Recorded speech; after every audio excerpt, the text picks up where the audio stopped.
Bismillahirrahmanirrahim. Assalamualaikum warahmatullahi wabarakatuh. Teman-teman yang dirahmati oleh Allah Subhanahu wa taala, alhamdulillahirabbil alamin wassalatu wassalamu ala asyrafil anbiya'i wal mursalin wa ala alihi wa sahbihi ajmain, amma ba'du. Insyaallah pada video kali ini saya akan melanjutkan kisah. Saya akan bercerita kisah yang diriwayatkan oleh Imam Bukhari dan Muslim bahwa Nabi SAW pernah bersabda bahwa kana fi man qablakum rajulun qatala tis'atan wa tis'ina nafsan, bahwa ada zaman sebelum kalian, pada zaman Bani Israel, ada laki-laki yang telah membunuh 99 orang. Ada laki-laki yang telah membunuh 99 orang dan dia ingin bertobat kepada Allah Subhanahu wa taala. Laki-laki tersebut berusaha dan mendatangi warga. Dia datang ke suatu negeri dan bertanya kepada penduduknya, bertanya tentang apakah di negeri ini ada orang yang ahli ibadah dan orang yang berilmu. Apakah di negeri ini ada ahli ibadah dan apakah negeri ini ada ulama. Penduduk sekitar menunjukkan kepadanya bahwa di sana ada orang ahli ibadah. Ada orang ahli ibadah. Laki-laki tersebut pun pergi ke sana dan mengatakan kepada ahli ibadah tersebut, wahai ahli ibadah, saya telah membunuh 99 orang. Apakah saya bisa bertobat? Wahal li taubah, apakah saya bisa bertobat kepada Allah Subhanahu wa taala? Saya menyesal telah melakukan pembunuhan 99 orang. Ahli ibadah mengatakan, tidak ada. Kamu telah melakukan dosa yang sangat besar. Kau telah melakukan dosa yang sangat besar, membunuh orang 99 orang banyaknya. Laki-laki ini pun marah dan membunuh ahli ibadah tersebut. Dan laki-laki ini pun membunuh 100 orang. Pas dia telah membunuh 100 orang. Dan laki-laki ini pun menyesal telah membunuh. Dia telah menggenapkan pembunuhannya dengan 100 orang. Dia pun pergi dari negeri tersebut. Dia berhijrah, dia pergi ke negeri yang lain. Mengatakan kepada penduduk negeri tersebut, wahai penduduk negeri, adakah di negeri ini orang yang ahli ibadah? Adakah di negeri ini orang ulama, alim ulama?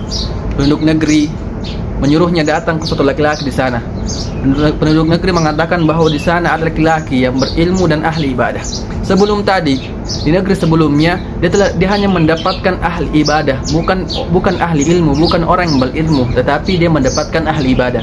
Tapi di negeri ini dia mendapatkan orang yang ahli ibadah dan berilmu, ulama.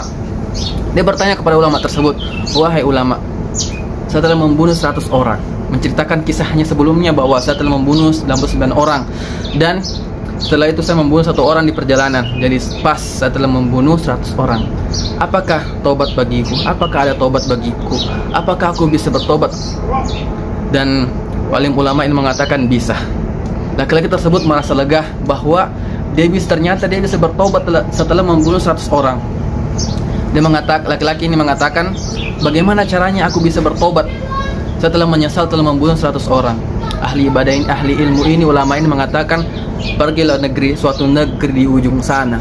Negeri tersebut beribadah kepada Allah Subhanahu wa taala. Ikutlah beribadah di sana, mencintai Allah Subhanahu wa taala, dan tinggalkan negerimu yang penuh kejahatan dan penuh kemaksiatan sebelumnya. Laki-laki ini pun pergi berangkat meninggalkan ulama tersebut. Di tengah perjalanan Allah Subhanahu wa taala mencabut nyawanya. Sebelum dia sampai di tujuannya untuk beribadah, untuk bertobat kepada Allah Subhanahu wa taala, Allah Subhanahu wa taala mencabut nyawanya di tengah perjalanan.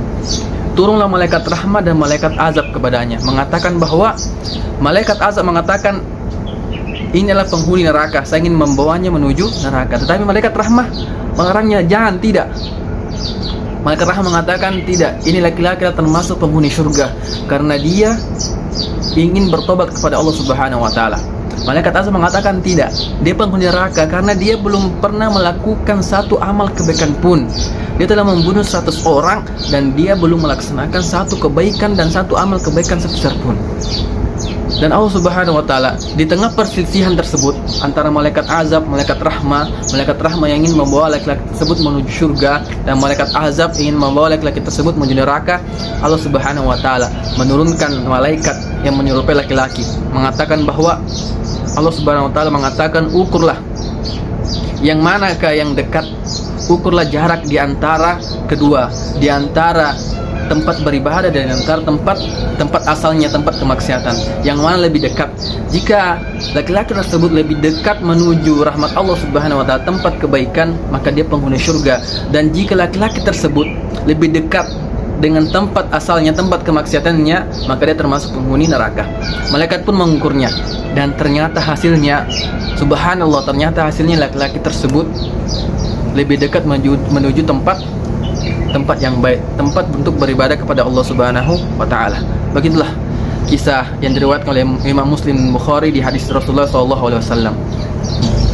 Ada hadis, teman-teman, dirahmati oleh Allah Subhanahu wa taala, yang berkaitan dengan kisah tersebut. Hadis ini mengatakan bahwa Rasulullah SAW bersabda, "Innallaha yabsutu yadahu bil-laili liyatuba musii'un nahari." Sungguhnya Allah Subhanahu wa taala membentangkan tangannya di malam hari menerima tobat orang yang bermaksiat pada siang hari. Wa innallaha yabsutu yadahu bin-nahari liyatuba musii'ul laili. Dan Allah Subhanahu wa taala membentangkan tangannya pada siang hari, untuk menerima tobat orang-orang yang bermaksiat pada malam hari, hatta taqumas saah, sampai hari kiamat, hatta taghrubasy syamsi min maghribiha, sampai matahari terbit dari barat. Subhanallah, itulah hadis yang ada kaitannya dengan kisah yang Rasulullah SAW kisahkan kepada kita. Jadi teman-teman dirahmati Allah Subhanahu wa taala, itulah kisah yang sempat saya sampaikan pada video kali ini. Insyaallah kita akan melanjutkan kisah-kisah kita pada video selanjutnya. Assalamualaikum warahmatullahi wabarakatuh.